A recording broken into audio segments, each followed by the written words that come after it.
এই যে দেখছেন আমি কিন্তু এখন কক্সবাজার সমুদ্র সৈকতে, দেখছেন এই যে কক্সবাজার সমুদ্র সৈকত।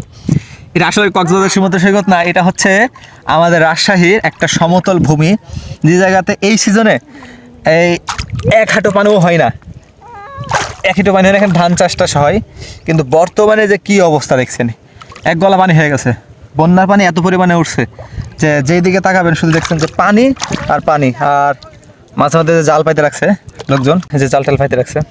তবে একটা দুঃখের বিষয় বা কষ্টের বিষয়, করুন একটা কথা, সেটা হচ্ছে এই যে ধান, এই ধানগুলা কিন্তু আর কয়েকদিনের মধ্যে কিন্তু কৃষকেরা এই ধানগুলো কিন্তু তুলতো, তাদের ঘরে কিন্তু ধানগুলো তুললে তাদের পুরো বছরের খাবারের একটা ব্যবস্থা হতো। কিন্তু দেখেন কি অবস্থা, এই সুযোগটা পাওয়ার আগে তারা কিন্তু তাদের ক্ষেতগুলো কিন্তু একদম ডুবে গেছে।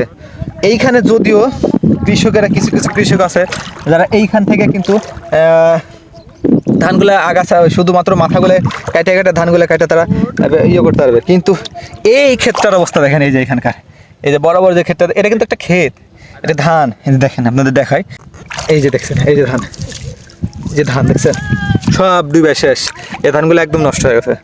কৃষকরা কিন্তু অনেক কষ্ট করে, অনেক পরিশ্রম করে কিন্তু চাষাবাদ করে। আর এই ধান না থাকলে কিন্তু বাংলাদেশের প্রধান খাদ্য হচ্ছে কিন্তু এই ধান, মানে ধান থেকে যে চালটা হয় সে চালের ভাত।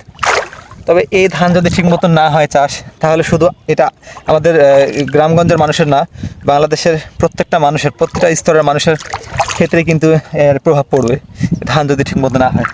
এখানে আমাদের কিছু ভাই এই যে মাছের উৎসবের মতো কিন্তু মাছ মারতে চলে আসছে, তো ভাইদের জাল ফেলা দেখি কী অবস্থা।